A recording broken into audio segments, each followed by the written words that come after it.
people, how you doing? Friday morning, I'm on the River Dart, the sun's out, and I'm probably gonna have a barbecue tonight and a beer this afternoon. And I got my flask in the car and I got my donuts in the car, so pretty much I can't complain. But anyway, I wanted to do a quick video on metering. I've had an email or someone through YouTube says, oh, can you do a quick video on metering? So here it is. All I'm gonna do is I'm gonna record. I've come down here sort of in the shade so I can record the back of my camera screen with my phone so you can see exactly what I'm doing. Not that it's not a great picture or anything like that, although I have seen a picture just there which I might get. But I want to quickly do a little video on the metering. I forgot. I'll put your name up here or ask the question or ask me to do the video. I've been meaning to do this video for ages, to be honest. And yeah, this is how I deal with metering on my camera. Obviously, in your camera settings, you've got spot metering, you've got partial metering and all the rest of it. If I look on the back of my camera, right, I'm just going to record on the back of here so you can see what I'm looking at. You've probably got a different camera, but that doesn't matter. There's loads of metering modes on cameras, but it doesn't really make any difference to me what metering mode I use, and you'll see why in a minute. But my metering mode's down the bottom, look. Partial metering, spot metering, center weighted, average. I just tend to stick with evaluate, and to me, I think that evaluates more of the whole scene, but it doesn't really matter. That's the one I always use. All right, that makes sense. That doesn't matter what you use, to be honest, in landscape photography, because all I'm doing is shifting the shutter speed most of the time, so it doesn't really matter about my metering. You may be thinking, what's he going on about? So look, this particular scene here, wherever I touch is where the camera's going to focus and take the metering from. Now, if I touch there, the scene looks pretty well exposed, look. See my histogram on the left? Dark's to the left, it is quite a dark scene around here. And then as you go across the histogram, there's a little bit of a spike on the right, but that's that brightness up the top there. Now to me, on the histogram, that looks pretty good. So normally you want to focus sort of a third of the way into the scene anyway, or if you had a rock or something of the main content in the shot, you would focus on that, especially if you had running water around it, because the water's going to be blurred. Well, it would be if I was taking a picture of it. So, but the thing with metering is, as you can see from this, see the bright bit in the trees there? If I touch that, that's where my point of focus is going to be, which isn't where I want it anyway. But that's where the camera is going to take the metering from. Now you watch, as soon as I touch that bright part, the screen's going to go really dark, because the camera thinks that bright bit is kind of the average across the scene. So I don't want to focus there. What I want to do, which is pretty good with these cameras, I want to focus about a third of the way into the scene. See, and that's still too dark at the minute. Looking at my histogram, see, dark to the left, bright to the right. It's just starting to spike on the right. And there's two ways you can deal with this. I'm shooting in AV mode, as you can see on the top left. I can use exposure compensation. As you can see, I'm shooting at f11, ISO 100, and I'm in AV mode. Now I can use exposure compensation, which is my dial up on the top here. I can rotate that. See, at the minute, my exposure down here is smack bang in the middle. Now if I press the button and move, right click that, see my exposure's going up? I'll say my exposure's going up. It's letting more light in. All it's doing is changing the shutter speed. It's not changing the aperture, it's just changing the shutter speed. So a slower shutter speed means more light in. A quicker shutter speed means less light in. You see this down on the bottom here? I'll pull back a little bit, look. So if I move him, watch. Well, in fact, you don't even need to look at that. Watch what happens to the screen and the histogram when I move him across. See, he gets brighter or he gets darker. So not worrying about what the camera's doing for metering, just use this exposure compensation, keep your eye on the histogram and go by that. That's all I do.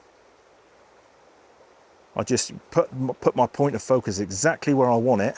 Let's just say my point of focus, or in fact, let's set him back up. Let's put him back to where he should be. So he's back on the normal point. Let's just say my point of focus was up in this bright part.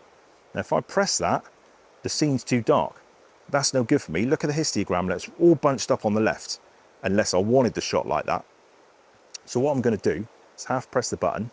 All I'm going to do is change my exposure compensation to the right, which means it's a slower shutter speed to let more light in to let the scene brighter.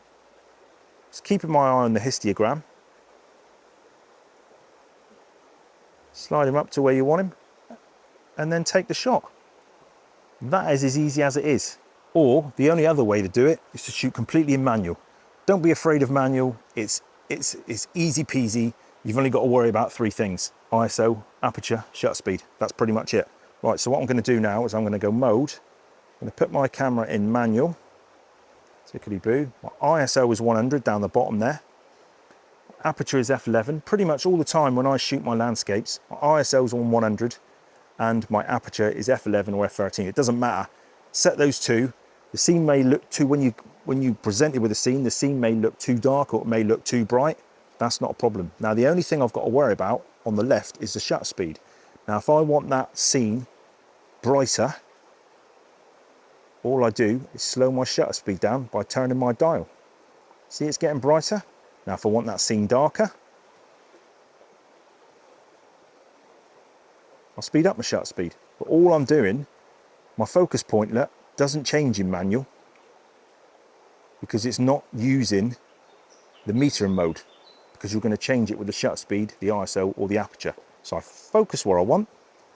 ISO is 100, f11, got loads of depth of field. Now all I'm going to do is change my shutter speed to get the exposure I want.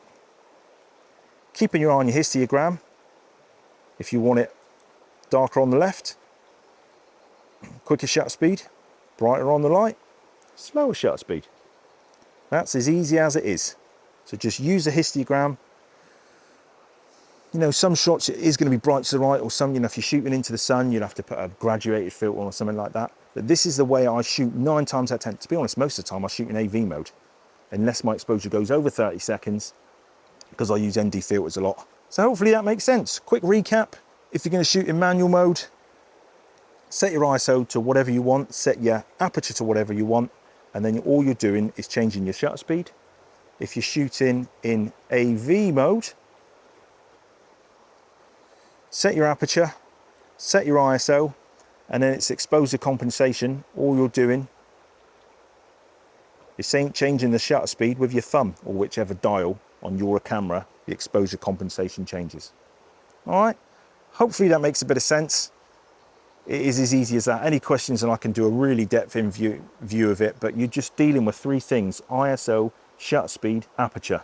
Get your camera on a tripod, get your aperture on whatever you want to shoot, 5.6, f11, f13, whatever. ISO, leave that at 100 all the time. Aperture, f11 say, and then all you got to do is change your shutter speed, whether it be for exposure compensation or if you're in manual, change your shutter speed to make the scene darker or make the scene lighter. And if you're really struggling, if the dynamic range is too much between a bright sky and a dark foreground, you're going to need a graduated filter, or you're going to need to take 2 shots.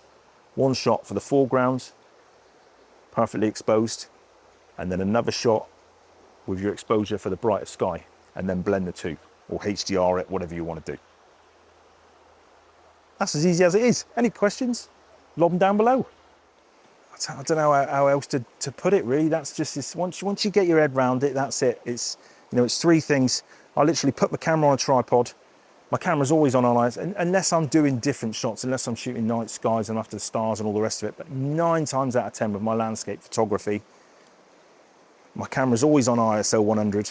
My aperture is normally sort of f11 to f13. And then the only thing I've got to deal with is the shutter speed. But let's just say I wanted something, that's because I'm shooting a landscape f11 or f13, so I want loads of depth of field, loads in focus from front to back. Let's just say I didn't, I'd still put me ISO on 100, but my aperture, say, I'd put on f4. And then the only thing I've got to move is my shutter speed, because yeah, that just makes sense. So hope that makes sense. Cheers for watching. Have a great weekend, have a great Friday. As always, there's an affiliate link down below for Maven Filters. I've seen a shot there which I might grab. Hope that helps. I hope I've explained that. I think I have. If my little brain can understand it, you lot definitely can. So yeah, any questions specific, chuck them down below, but hopefully that helps. Cool. Cheers. Bye.